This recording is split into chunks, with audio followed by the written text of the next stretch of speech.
Hello and welcome back to my channel. My let's take that again.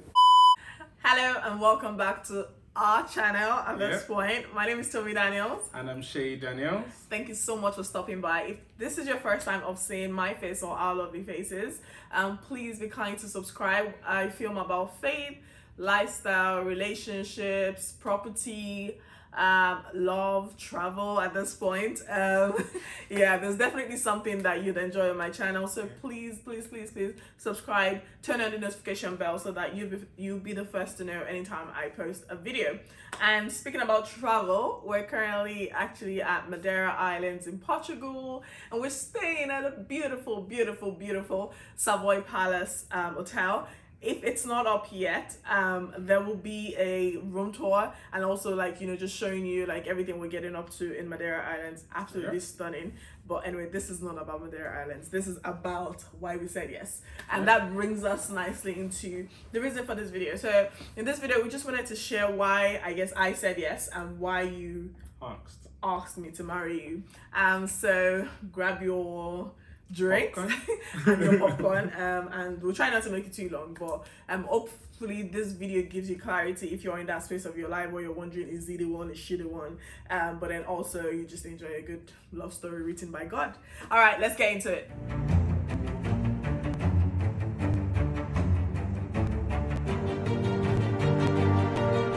Okay, so I'm gonna ask you.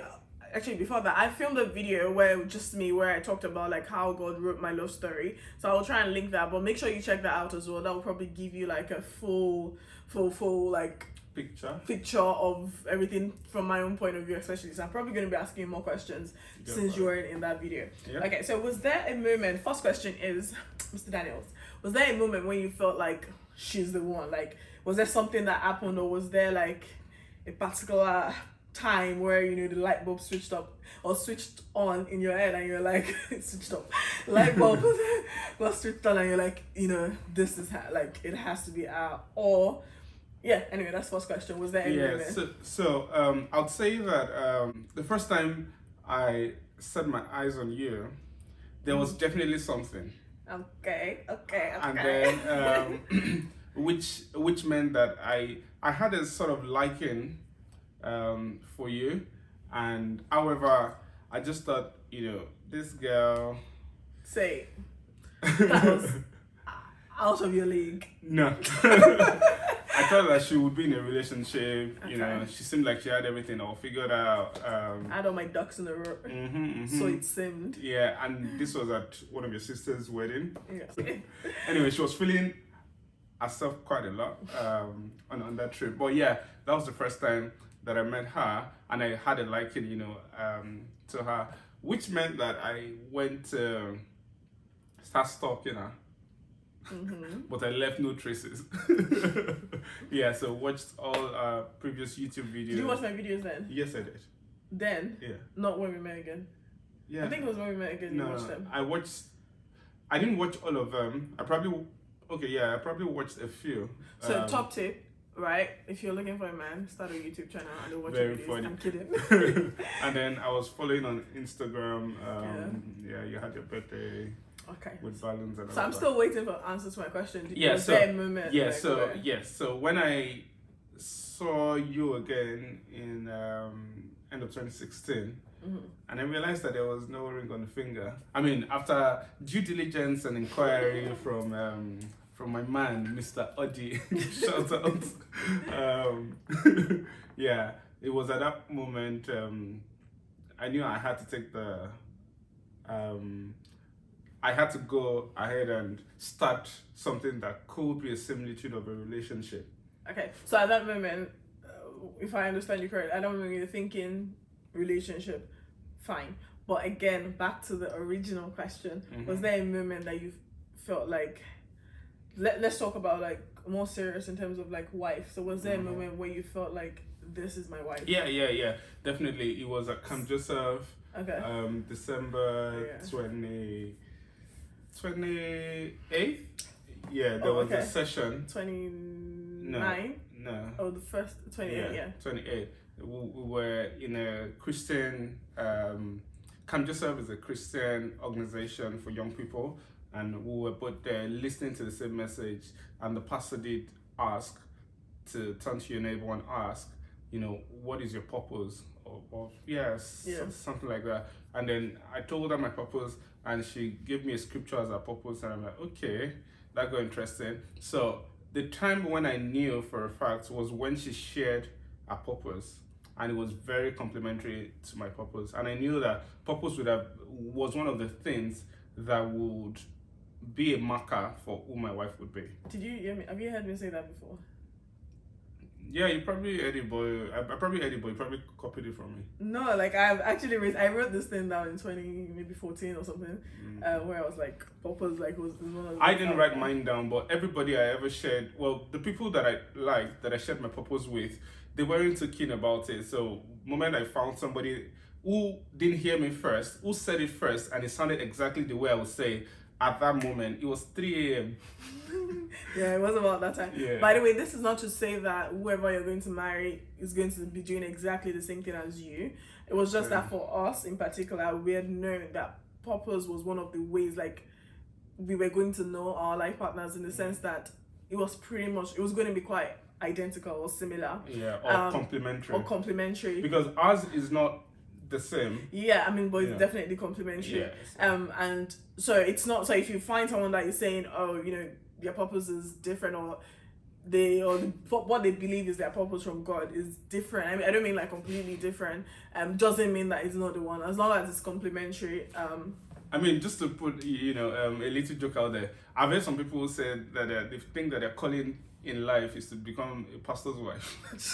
I mean, so that automatically means that they've got to marry a pastor boy. Yeah. Okay. So for me, trying to think about like if there was a particular or a specific moment where I felt like this is my husband. The moment you spoke my name. I don't think there was I think it was gradual. I think that conversation, that 3 a.m. conversation, the notorious 3 a.m. conversation, it was definitely it was kind of, at that point, it was kind of more or less like, God, I would like this to be my husband, as against like, I knew it was my husband, but in my head, I wasn't really thinking husband, it was just in my head, it was just, okay, this is definitely interesting, I'm liking this person. But I think maybe let me rephrase the question for myself, like specific moments that kind of marked, or that were how do you say, like what I'm trying to say, like the precept upon precept. No, not precept, pivotal moments in our relationship, and not necessarily like when we even got together, but just in relationships in terms of like knowing each other. Pivotal moments, one of them being that 3 a.m. conversation. The next one was when I was ill and couldn't travel. No. You saw me pray. Oh yeah, I saw you pray, and that was more like still like I'm just liking you.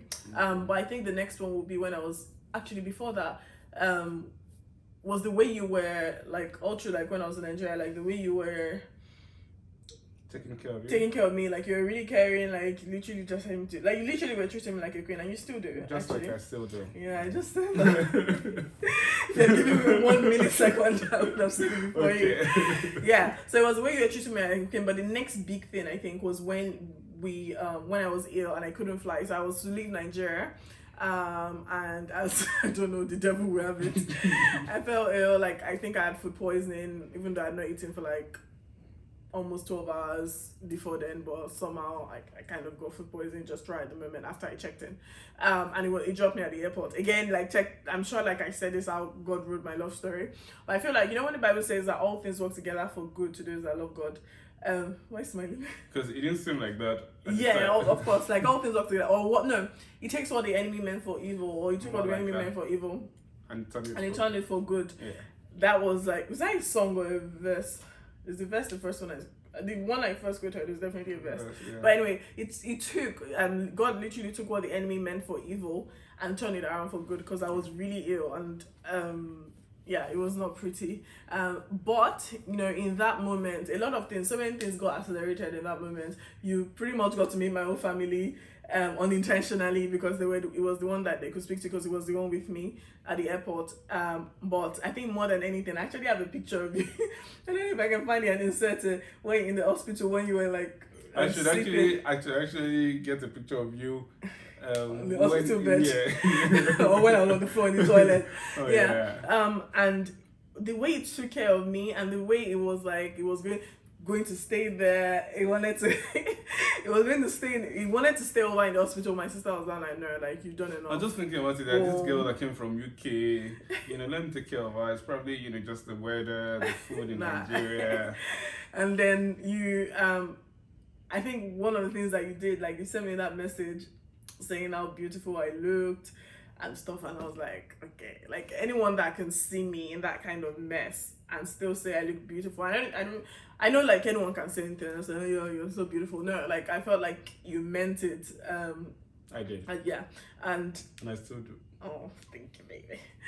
Yeah, I felt like you meant it, and that was a pivotal moment, because I felt like, if you can take care of me like this is a big deal. Like, you're not going to, it means that you'll still be able to take care of me, and you're not just going to, when the going gets tough, or when things don't look as pretty or as Instagrammable as they could, or as they should look, you're not going to run. And so that was a very, very pivotal moment for me. But I would say, like, it was a gradual, like, things were just kind of aligning and falling. A build up. Obviously, before then, which she'll probably contend with, we had gone on different dates. Guys. You know, I had this man here. Yeah. Only ever took me on one date You see. before we got into a relationship. And that's the truth. I don't, whatever he says from this moment henceforth, believe it at your own risk. Please, can you listen to my truth? Please, what is the definition of a date? I don't know. A date is not when, like, the world is there. It doesn't matter. No, a date is something that you plan, right? You plan. Two people, either one or two people involved in the date plan. Not an event that was just happening and they happen to grow. Sorry. No, you can go to an event with someone and that could be a date. But not in this instance. I was going to go there anyway. So it's not. I was going to go for the dinner. By the way, what he's referring to is the camp. The camp meeting you mentioned earlier. There was a dinner that we were having, and he calls that our first date. I'm like, no, I was going to go because I was at the camp, and you were going to go because you were at the camp. I wasn't gonna go. I would have left camp before. Okay, that's you. I was going to go. So it was intentional. I came to pick. Please, help me out here. All right, guys, we've kind of deviated from the pick you from your hotel room. Took you, got a seat for you, paid for a ticket for you. Did you pay for a ticket for me? Yes, I did, love.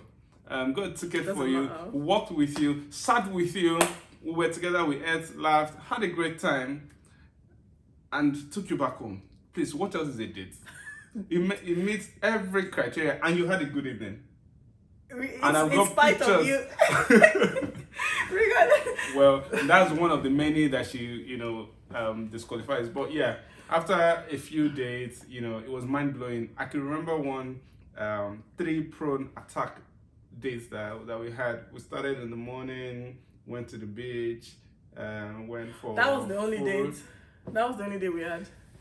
That was the only date we had. Anyway, that's not the point of this video. So yeah, I think we've kind of answered the question that it was a build up to it. And I think to sort of shed some light to what was going through my mind when she was terribly ill, because people, my family, and people that cared for me, they kept on asking questions. She was really ill when we were at the airport. I remember a family friend asking that, am I sure she's not pregnant? Am I sure that she's not carrying drugs in her tummy and all of that? And I was like, yes, even though, I didn't know her, but I gave her an atom of doubt, which meant that I could have been an accessory to crime if there was any crime. Which meant that you could. What are you talking about? I was the one. Hold on, pause. Guys, think about this. Okay. I came from UK. Mm-hmm. I met a guy that of I didn't repute. really know. Oh, John, baby. Asian. I met a guy that I didn't really know. Fair enough, my sister knew him, again, through the youth camp. My sister, my brother-in-law, they knew him, but I didn't really know. I just met him through them. Okay? And at the airport, I have not eaten anything since like 6 p.m. the previous day. Did you sleep in my house? Hold on. I'm telling you from my point of view. Okay. I'm at the airport in the morning and I have not eaten anything from 6 p.m. the previous day. I check in, I am all fine, perfect. All of a sudden, as I check in, this stomach pain from hell, like literally from hell, just starts. And I'm thinking it'll pass, give it time. And I go to toilet. I don't come out at all until 2 hours later or so. And even at that, I had to come out with a wheelchair. They had to come and get me with a wheelchair because I wasn't going to come out the way I was. I was on the floor. What am I supposed to think? When I'm still with the same man that I don't know, my family is calling saying, like, think about it from their point of view. They're probably going to be like, wondering, like, who's this guy? Why is he the one dropping her? By the way, when he dropped me, I just kind of let him because, you know, like, he was begging and like, oh my God, please. I mean, yeah. Okay, he wasn't begging. He I offered. I Obviously, I offered. wanted to see him. I knew I was going to miss him a lot because, Because there was a build-up. Because feelings have been... think about it from my own point of view, where the hospital... No, so that's my point of... saying- Oh, no. So point of view of my parents is like, she's with a man that she doesn't know, she's in pain, she's doing like, what do we know about this man? And here I was standing in, How do we know? Basically, my neck how out. do they know that you didn't poison me? Did I poison you? I don't know. Like, you can confess now. Did I poison you? maybe you put something in your car that was taken in. We found the culprit. She had shawarma. That was like 6 p.m. And you who got me the shawarma? And you got... This same guy. But the thing... This same guy the here's previous thing. day. The same shawarma, I ate it. Sugar, Hollandia, you got... And you had it. I did not manufacture it. I did not make the shawarma. Well, I don't know. I'm just Anyway, saying that you got it for me. Whilst all of this was going on, it's better to say that, I told myself, what's the worst case that would happen? I think to a large extent I can trust this young lady, and I genuinely just wanted to help, and that was my mindset. Yeah. Can I just chip in here? This man right here is you're really, really caring. Like, you're really, really caring and loving.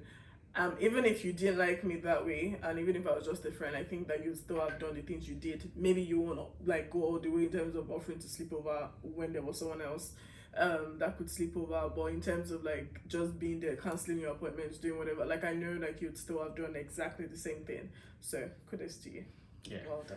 Which is absolutely right. So I wasn't doing it because I was trying to win her hand or win her heart or get her family's approval. No, I was doing it just because it was my person, and I, more so I'd grown to like this person. So to be honest, if after the whole incidents she said no, I would have been fine. I mean, I would have been odd, but I wouldn't think that she took advantage of our relationship. So it wasn't like I was intentionally trying to set a precedent or put things in place to get favors from the parents. So it happened, and when it all when everything was fine, and then you had to go. I think the fact that I was there, we spent good 2.5 days together. Even though, you want to say the story of my first, the first federal government organs you called it? Oh yeah.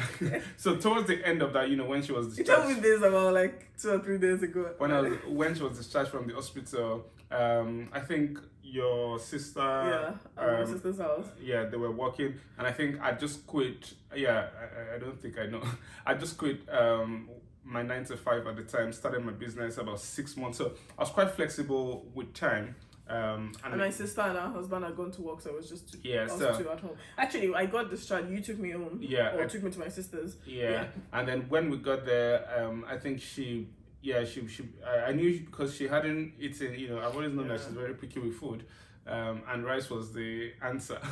No, I think Tokwa had ordered. My sister is Tokwa, by the way. She ordered like ayamase. Yeah. So it was just like to make spicy rice. sauce. So spicy sauce. Yeah. Ayamase. Ayamase. Well, if you're not Nigerian, Nigerian delicacy. Let's just put it out. So I cooked I think I started it. Yeah, so she put the rice to boil. And I think went to have a shower. Parboiled it and then fried plantain. It was the right temperature. But that wasn't It was why. the right, that wasn't what. Color of plantain, dodo. Light brown, smooth. That wasn't the reason for the. And then the dishes. There were dishes in the sink. And I usually like to work in a clean environment, so I did clear up the. So I just put the rice on the cooker, went to have a shower, and left him in the kitchen. So I did clear up the kitchen, clean it up, finish cooking the rice, made the plantain. Did I serve it? I'm not sure, but I know I came. I'm not sure. You probably would have served it eventually. Yeah, and then she saw it, and it was. Then I just came into the kitchen, and I saw the kitchen was like really clean, sparkling. It was sparkling. And I think the food was probably done at that point, and I was really touched, and I was like, oh, like I just thought like, oh, like thank you. And that was there, and then that I got my first federal government hug. So a federal government hug by definition is this. Like full, like this is kind of side hug, but like a full like hug. So I think previously, I get side hugs, local government hugs. Local government. But. So this was a step up. This was another moment where we're like, okay, we're moving up. We're going up the ladder. But anyway, that's just to digress. But I think, again, just to answer the question is, there was no particular moment when we knew. It was like a build-up of events. But by the time you were asking me to marry you, like I knew without a shadow of doubt that I was going to marry you. So to sort of answer your question, when did I want you to be my wife, or when did I make the decision that you should be my wife? It was actually before you were ill. Yeah. I knew you were going to go back to the UK, and I had two friends. Should I mention your name? Yeah. Gaze Baba, shout out to Gaze Baba, and Sam Ishi. The two of them sat me down one early morning. We were supposed to have a business meeting. And then they said, this was business. Yeah. They said, if you really like this girl, you need to let her know. Declare your intention. Lock it down. I'm like, she's so one person was saying that, then the other person was saying that, you could wait, go visit her, see how it looks. So I think none of them is a bad advice. No. Like, for instance, the person telling you to wait. It had been what? Was it even up to 2 weeks? Yeah, about 2 weeks. So I was in Nigeria for about 2 weeks. Being, going on dates, getting to know each other more, dates. talking endlessly. Well, talking about dates, we have a dinner date in about 10 minutes. So yeah, that's right.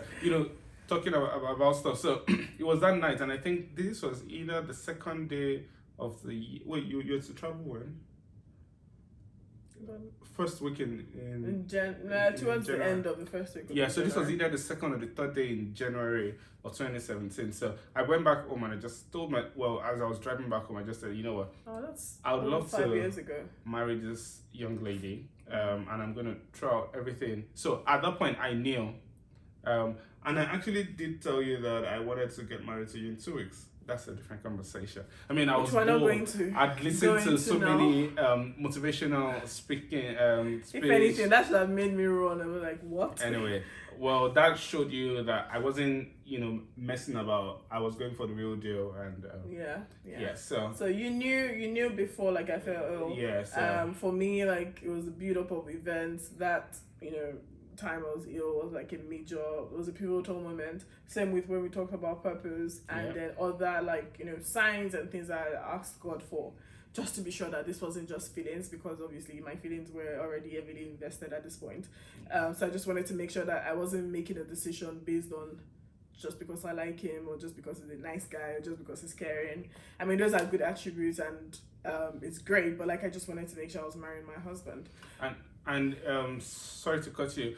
I remember that before we met again in 2016, I told myself I wasn't ready for a relationship. I was just going to do God's business, do my business, and get on with life. So I felt like God interrupted my plan, my schedule. So when, it sort of made sense to me, the fact that because I was supposed to be busy, bury myself in work throughout that December/January.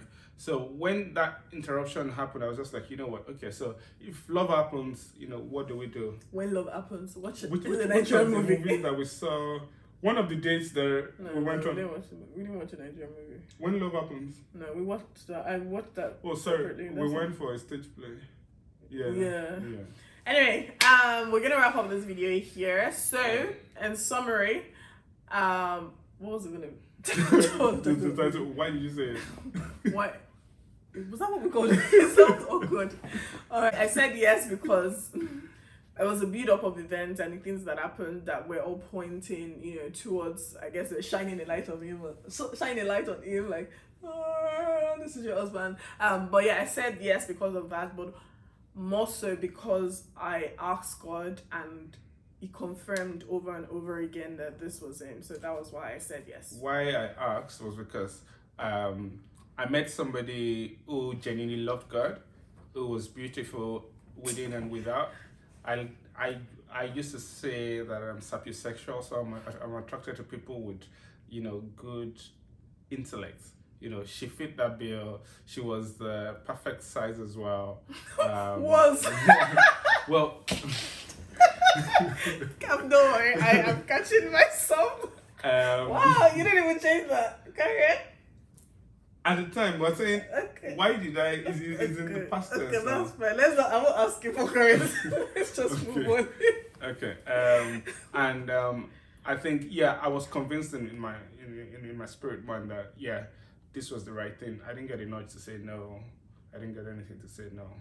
Cool. All right, that brings us to the end of this video. Thank you so much for watching. I hope you've learned a thing or two in the midst of the laughter and the jokes. But if you're in a place where you're confused and you're like, I don't know, should I? Go to God. Go to God. This is an important decision. Marriage is really, really important, and God is definitely interested in who you get married to or who your life partner is. So. And if you're already married and you're facing a rough patch, I think it's time that you go back to the originator of marriage and probably just remind yourself or think about the things that made you say yes. Yeah. Or made you ask her. Yeah. And even if you feel like you married the wrong person, again, we'll go back to that scripture that it makes all things work together for our good. Yeah. And it takes what the enemy meant for evil and turns it around for good. Or like all things work together for good to those that love God. So if you say, even if you made a mistake, it's not, divorce is not the answer.